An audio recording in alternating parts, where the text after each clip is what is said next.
Hello, let's go over comma rules this week. Since there are so many different comma rules, I'm actually just going to focus on some of the basics and the most common mistakes that I see, and perhaps we'll go into more depth on other videos. So to get started, it's really helpful to start identifying clauses. Now we've talked about these a little bit in previous lessons, but let's go ahead and make that more concrete. So our first type of clause is an independent clause. This is basically a full sentence, and that's how I've been referring to it. It's where you have a noun or pronoun plus a verb, and it expresses a complete thought. It's independent, it can stand on its own, it's left home, it's got its own job, however you want to think of it. That is an independent clause. Let's write one over here. I have a job. That is an independent clause. I've got my pronoun, I, and my verb, have. I have something. I have a job. That is an independent clause. Now, our other type of clause that we're going to talk about is a dependent clause. And we've talked about this before. I've started using this verbiage, but let's make it official. A dependent clause is when you have a subordinating conjunction and then the noun and or verb. Because a dependent clause will sometimes look like a full sentence by having a noun and a verb, and other times will just have a noun or just have a verb, but you'll always be able to tell it by the subordinating conjunction. So to have a subordinating clause, or a dependent clause, excuse me, I could say something like, even though I am busy. Okay? I've got a noun, pronoun, I, and I've got my verb, am. That's a to be verb, a state of being verb that I can go over more in a different video. So I've got a noun and a verb, but it's not an independent clause because of even though. Remember from our list of subordinating conjunctions, even though is definitely a subordinating conjunction, and you can hear it when you read it. Even though I am busy, what? It's not just the suspense of a story, it's the suspense of you haven't finished your sentence. So those are our two different types of clauses that we'll be working with. Now, let's look at this. So, the way that we fit clauses together, and I should have said dependent clauses here, is when we have a dependent clause first and then an independent clause, we need a comma between them. But if we have the independent clause first and then the dependent clause, we do not need the comma. So let's put these two together. So I know I've got my independent clause here and my dependent clause here. I hope the abbreviations work for you.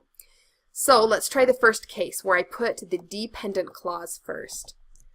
So I need that, then a comma, then my independent clause. All right, so that's the first comma rule. If I start with that dependent clause, even though I'm busy, comma, I have a job. There's always needs to be that comma there. Let's try one more in that pattern. After all the rain, I want to splash in puddles. Okay, after is a subordinating conjunction. So this is a dependent clause, and then we would have our comma, and then we've got our independent clause with our pronoun and its verb, I want to splash in puddles.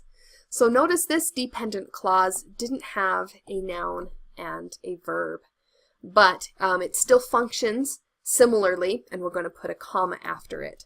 Okay, let's do one more.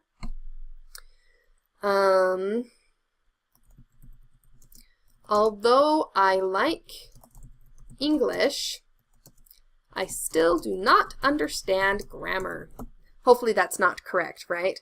We are definitely learning a lot about grammar. But here's our subordinating conjunction, although, and it's here on our list. Then we've got a pronoun and a verb, so we've got a full clause here. but the subordinating conjunction makes it a dependent clause, and then we've got our independent clause here. I is our pronoun, and do not understand is our verb phrase, our verb, so that is our independent clause. But now if we switch the order and put the dependent clause at the end of the sentence, let's just switch all of these around. I have a job even though I am busy. Here we do not necessarily need a comma. In some cases when you want to draw attention to the contrast, you can add a comma, but it's not necessary. And in these other ones, it's even inadvisable. I want to splash in puddles after all the rain. Here, you definitely cannot put a comma between your independent clause and dependent clause. That's bad. No comma there. Okay? Let's switch the other one. I still do not understand grammar, although I like English. Okay, that one's contrasting ideas. We maybe could put a comma there, but it's not necessary. And in most cases, it's safest just to not put a comma when your dependent clause comes at the end of the sentence, okay? So there's our clauses. Now, the other most common mistake we actually went over in the previous video about run-ons, and that is simply when you have a noun and a verb, so an independent clause, then a comma, then a coordinating conjunction and a verb instead of a coordinating conjunction and another independent clause. So that would be like, I have a job and I enjoy it. So to have two full sentences there, you would want a comma and a conjunction, and you would have a pronoun and a verb and another pronoun and a verb. This is all correct. When it gets bad is when you say, I have a job and enjoy it. And you've got that comma and there, but you don't have a pronoun and a verb here. You've got your verb, but you're missing that extra pronoun. So this verb is actually going back to that noun. Just leave it to me. You don't need that comma there, okay? So that's the other most common mistake. And the reason this is easy to confuse is when you start to get a little more long-winded. Like if you were to say, I sat beneath the sprawling tree and wondered how many branches it had. Okay, this is a lot longer. I used a comma, perhaps because it felt natural to stick it in there, but let's check and see if it's doing this pattern. And again, we can even copy this into our parts of speech tagger if that helps you identify them more quickly. Okay, I've got a pronoun and verb, another verb, but it's describing the tree. That doesn't count. And wondered, okay, another verb, but no noun or pronoun for this verb. We've got another verb here. It had, how many branches it had? It had, how many branches? But that's part of what I'm wondering, so that doesn't stand as its own clause by any means.